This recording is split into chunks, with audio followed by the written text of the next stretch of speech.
Assalamualaikum, nama saya Nurina Hanifah binti Halim Shah. Nama matrik D183-11500. Soalan pertama, apakah maksud kepimpinan? Kepimpinan ialah perkataan terbitan daripada pimpin. Pimpin bererti bimbing, pandu atau tunjuk. Memimpin diberi erti sebagai memegang tangan dan membawa sesebuah organisasi berjalan dan bergerak menuju ke suatu tempat atau makna yang lebih mudah dalam mencapai matlamat yang ingin dicapai. Selain maksud pimpin, kepimpinan juga membawa erti keupayaan memimpin dan kepimpinan pula bermaksud keupayaan sebagai pemimpin, daya seorang pemimpin. Di samping itu, keupayaan memimpin ialah tingkah laku yang mempunyai keupayaan mengubah haluan sesebuah organisasi. Kepimpinan pula memerlukan kriteria-kriteria yang tertentu dalam usaha mencapai objektif organisasi. Mereka boleh memantau orang bawahan agar mengikut kriteria yang dipilih untuk tujuan pembangunan dan kejayaan, di samping dapat mempertahankan corak kerja berpasukan yang lebih erat dan lebih teratur.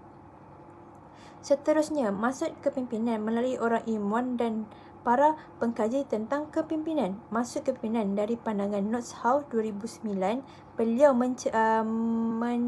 mencerahkan 5 dimensi untuk menjelaskan maksud kepimpinan. Antaranya yang pertama, maksud kepimpinan adalah berkaitan ciri-ciri individu yang menyokong pernyataan bahawa pemimpin adalah dilahir natural dan bukan dibentuk neutral. Ia merujuk kepada pemimpin yang mempunyai ciri-ciri khusus seperti berkeyakinan tinggi, bijak membuat keputusan, pandai bergaul dan sebagainya. Yang kedua, maksud kepimpinan adalah satu bentuk keupayaan mempunyai persamaan dengan pandangan yang pertama, iaitu keupayaan memimpin sebagai bakat semula jadi. Namun, sesetengah pendapat menghujah keupayaan memimpin boleh dibangunkan menerusi latihan. Yang ketiga, maksud kepimpinan merupakan satu bentuk kemahiran di mana kepimpinan dilihat sebagai kompetensi boleh bina untuk mencapai matlamat sesebuah organisasi. Ia membuka peluang kepada lebih ramai orang untuk menjadi pemimpin melalui pembelajaran dan latihan. Maksud kepimpinan dari pandangan Hughes, Junet and Curfey 1999. Mereka mengenal pasti kemahiran asas dan kemahiran lanjutan yang diperlukan oleh seseorang pemimpin. Antara kemahiran asas yang disenaraikan ialah komunikasi berkesan, kemahiran mendengar, perlakuan asertif, keupayaan memberi maklum balas yang membina, memberi hukuman secara berhemah, pengurusan stres, kemahiran teknikal berkaitan bidang, pengendalian mesyuarat dan pembinaan hubungan positif dengan pengurusan atasan. Kemahiran-kemahiran lanjutan bagi seseorang pemimpin pula termasuk bijak mengakhirkan tugas dan menurunkan kuasa, berupaya menangani konflik dan dengan baik, kepintaran berunding, kemahiran pembuatan keputusan dan sebagainya. Seterusnya, mengikut Sirto 1997, kepimpinan ialah proses pengarahan tingkah laku orang lain ke arah penyempurnaan atau ke arah sesuatu objektif sesebuah organisasi. Pengarahan bermaksud seseorang individu bertindak mengikut cara tertentu atau mengikut deskripsi kerja. Kepimpinan adalah satu proses yang melibatkan orang lain, iaitu orang bawahan. Penggunaan kuasa di kalangan pemimpin mempengaruhi dan mengarah tindak tanduk orang bawahan dalam pelbagai cara bagi mencapai matlamat organisasi. Proses ini melibatkan hubungan atau komunikasi dua hala antara orang yang memimpin dan orang yang dipimpin. Soalan yang kedua, perbezaan antara pengurus dan pemimpin. Perbezaan yang pertama adalah pemimpin adalah seorang yang unik. Apa yang dimaksudkan dengan unik itu ialah pemimpin sudah bersedia untuk menjadi diri sendiri yang memimpin sesebuah organisasi. Mereka menyadari kekuatan dan kelemahan mereka sendiri dan secara aktif berusaha untuk mencipta jenama peribadi mereka sendiri yang unik dan mencipta aura baru dalam memimpin sesebuah organisasi. Sebab apa? Supaya orang bawahan akan nampak ciri-ciri kepimpinan dalam diri seorang pemimpin dan mempercayai pemimpin itu dalam menerogi sesebuah organisasi. Mereka selesa dan bersedia untuk memakai kasut mereka sendiri yang memberi maksud, mampu untuk memimpin dengan cara yang tersendiri tanpa mengikut orang lain dalam memimpin, dan mampu berdiri di kaki mereka sendiri dalam membawa sesebuah organisasi. Mereka adalah nyata dan telus dalam menjalankan kerja yang perlu dilakukan untuk membawa sesebuah organisasi itu ke peringkat lebih tinggi.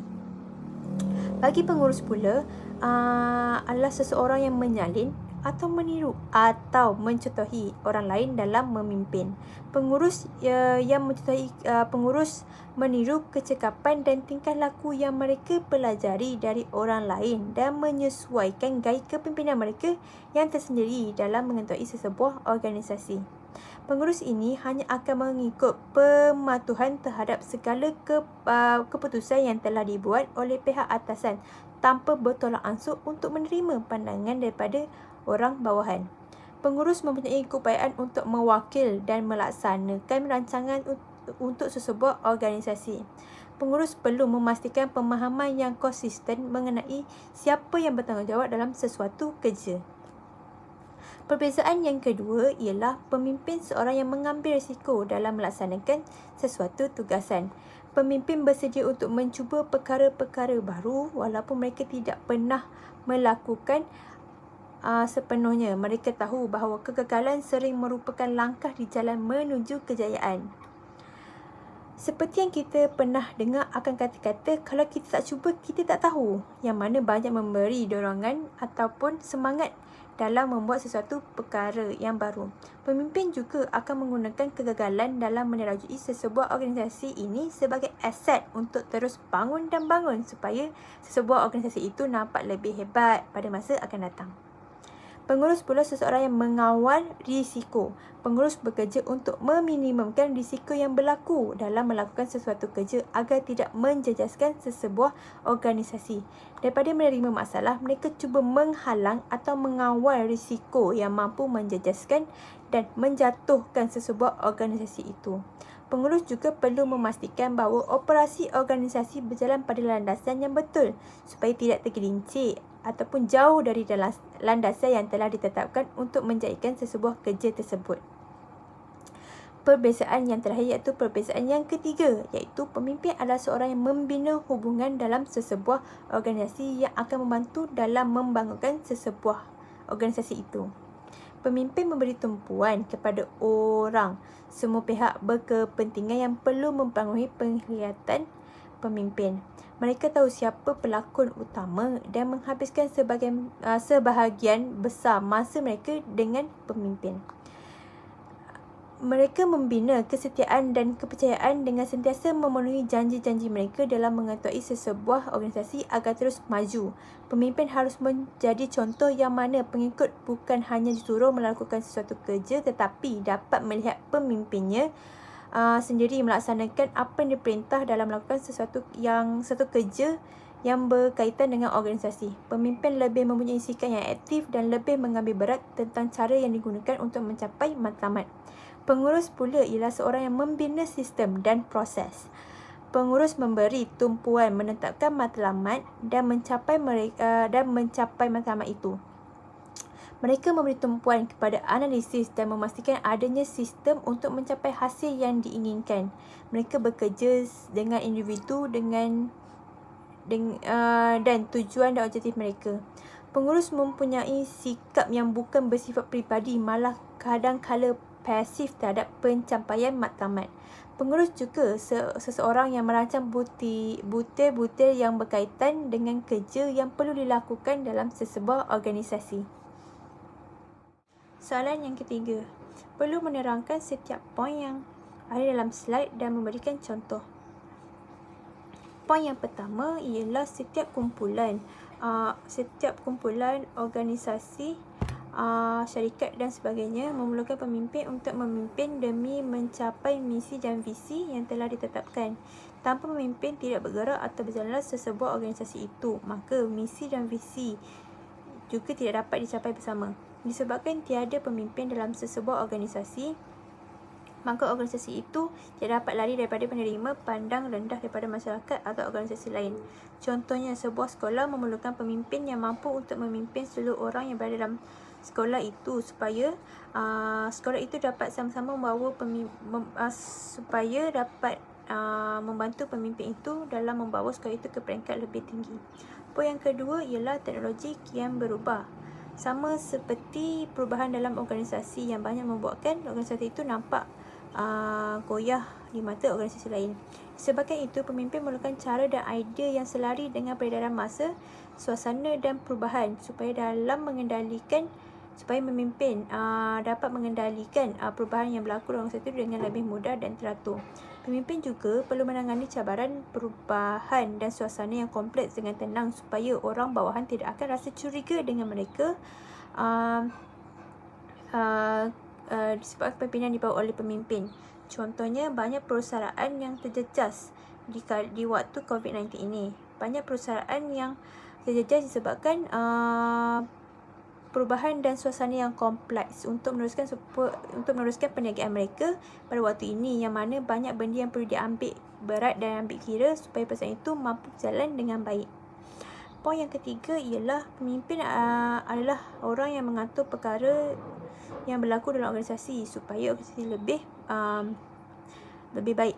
Pemimpin menerima perubahan dan mengetahui perubahan bahawa walaupun ia berfungsi, boleh ada cara yang lebih baik ke hadapan untuk organisasi itu terus bergerak tanpa ada masalah.